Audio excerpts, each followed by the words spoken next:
नमस्कार दोस्तों, Sharma coaching classes के ऑनलाइन प्लेटफॉर्म पर आप सभी का स्वागत है। जो हमारी सीरीज चल रही थी जीवन परिचय से संबंधित, आज हम बात कर रहे हैं रामधारी सिंह दिनकर जी के जीवन परिचय के बारे में। देखिए दोस्तों, रामधारी सिंह दिनकर जी का जो जीवन परिचय के बारे में बात करते हैं तो इनका जो जन्म है 23 सितंबर 1908 को हुआ और गांव था यानी जन्म स्थान सिमरिया, बेगूसराय, बिहार, यानी बिहार राज्य के बेगूसराय के सिमरिया में इनका जन्म हुआ। अब बात करें माता की तो मनरूप देवी इनकी माता जी का नाम था। वह पिता के बारे में बात करें तो बाबू रवि सिंह इनके पिताजी का नाम। भाषा इनकी हिंदी और इनकी रुचि सभी की तरह साहित्य में रही है। और निधन की बात करें तो निधन इनका 24 अप्रैल 1974 को मद्रास में हुआ था। अब बात करें इनकी पत्नी का नाम तो पत्नी का नाम श्यामावती देवी था। देखिए, अब आगे हम चलते हैं और इनकी रचनाओं के बारे में चर्चा करते हैं। तो सबसे पहले हम बात करते हैं काव्य रचनाएं। इनकी काव्य रचनाएं थी प्राण भंग जो 1929 में प्रकाशित हुई। उसके बाद में रेणुका 1935 में, हुंकार जो महाकाव्य 1938 में, उसके बाद रसवंती 1939, द्वंद्व गीत 1940, उसके बाद कुरुक्षेत्र 1946, धूप छां ये भी 1946 की रचित, सामधेनी 1947, बापू ये भी 1947 में, इतिहास के आंसू ये 1951 की रचना है, धूप और धुआं ये 1951 की इनकी रचना है, मिर्च का मजा 1951, रश्मि रथी ये 1952 में है, दिल्ली 1954 और नीम के पत्ते ये 1954 में इनने रचना की। उसके बाद में देखते हैं सूरज का ब्याह ये 1955, नील कुसुम 1954 में, समर शेष 1954 और बात करें चक्रवाल ये 1956 की रचना। उसके बाद में बात करें कविश्री, कविश्री ये 1957, सीपिया और शंख 1957, नए सुभाषित, नए सुभाषित ये भी 1957 की इनकी रचना है। उसके बाद रामधारी सिंह दिनकर, उर्वशी 1961, परशुराम की प्रतीक्षा ये 1963 की रचना है।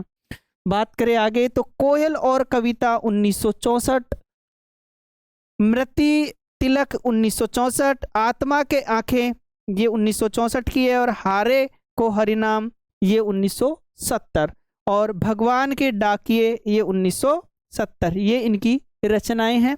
अब बात करें गद्य रचनाओं की, ये तो काव्य रचना हो गई थी। अब हम बात करते हैं इनकी गद्य रचनाएं कहानियों के बारे में। तो देखिए, मिट्टी की और ये 1946 में, चित्तौड़ का शाखा 1948, ठीक है, अर्धनारीश्वर ये 1952 में, रेती के फूल 1954 और हमारी सांस्कृतिक एकता ये भी 1954 में इनकी रचना लिखी। भारत की सांस्कृतिक कहानियां 1955 में है, राष्ट्रभाषा और राष्ट्रीय एकता ये 1955 की इनकी रचना है। उजली आंख 1956, संस्कृति के 4 अध्याय ये भी 1956 में इन्होंने रचनाएं लिखी।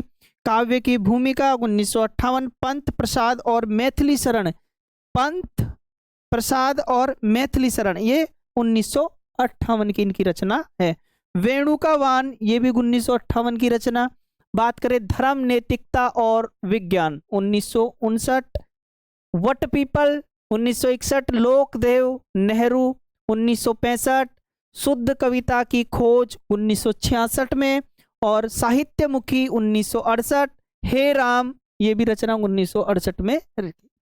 स्मरण और श्रद्धांजलियां 1970 में, मेरी यात्राएं 1971, भारतीय एकता 1971 और दिनकर की डायरी 1973, चेतना की शिला 1973, विवाह की मुसीबतें, देखिए विवाह की मुसीबतें ये भी कब 1973 में इनकी रचना लिखी गई और आधुनिक बोध, आधुनिक बोध भी 1973 की। इनकी गद्य यानी काव्य रचनाएं और गद्य रचनाएं दोनों अलग अलग और पूरी बता रखी हैं और उनके साथ सन भी दिया हुआ है। जब पूछा जाता है तो पूछ लेते हैं कि जैसे मिट्टी की और रचना कब प्रकाशित की गई, किसकी रचना है, ये सारे सवाल पूछ सकता है। बात करें इनके पुरस्कारों से संबंधित अगर हम बात कर लेते हैं तो देखिए, पुरस्कार में रचना संस्कृति के 4 अध्याय, इनकी रचना रचना संस्कृति के 4 अध्याय के लिए इन्हें 1959 ईस्वी में साहित्य अकादमी पुरस्कार प्राप्त हुआ। दोस्तों कौन सा पुरस्कार? साहित्य अकादमी पुरस्कार। अगर नेक्स्ट बात करें तो 1959 में भारत सरकार के द्वारा इन्हें पद्म भूषण पुरस्कार भी दिया गया था, यानी दिनकर जी को पद्म भूषण पुरस्कार से भी सम्मानित किया गया है। नेक्स्ट हम बात करें तो उन्हें भागलपुर विश्वविद्यालय, बिहार भागलपुर विश्वविद्यालय से के द्वारा इन्हें LLD की डिग्री से भी सम्मानित किया गया है। कौन सी डिग्री? LLD। ठीक है। अब गुरुकुल महाविद्यालय द्वारा उन्हें विद्यावाचस्पति के रूप में सम्मानित किया गया, यानी ये डिग्री भी इन्हें प्रदान की गई। कौन से विश्वविद्यालय के द्वारा? गुरुकुल महाविद्यालय के द्वारा।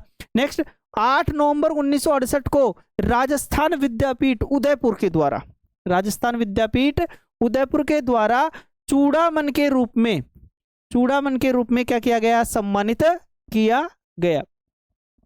दिनकर को 1972 ईस्वी में उर्वशी जो के लिए ज्ञानपीठ पुरस्कार से भी सम्मानित किया गया। जैसे प्रश्न पूछा जा सकता है, ज्ञानपीठ पुरस्कार कौन सी रचना के लिए? उर्वशी के लिए मिला। ठीक है। जैसे साहित्य अकादमी पुरस्कार की बात कर रहे थे तो रचना संस्कृति के 4 अध्याय नामक रचना के लिए प्रदान किया गया। ठीक है। और वह 1952 में राज्यसभा के जो सदस्य के रूप में मनोनीत भी हुए थे, यानी राज्यसभा के लिए जो सदस्य मनोनीत किए जाते हैं उसके अंतर दिनकर जी को 1952 में मनोनीत किया गया था। तो ये थे देखिए दोस्तों हमारे रामधारी सिंह दिनकर जी के संबंध में जो जीवन परिचय था, उनके बारे में, उनकी रचनाएं थी, उनका जन्म कहाँ हुआ, कौन सी रचना के लिए उन्हें कौन सा पुरस्कार प्रदान किया गया, ये सारी बातें यहाँ सारी बताई गई हैं। हम हमारी आने वाली वीडियो को प्राप्त करने के लिए आप हमारे चैनल को सब्सक्राइब कर लीजिए, लाइक कर लीजिए, शेयर कर दीजिए और बेल आइकन बटन दबा दीजिए। धन्यवाद दोस्तों।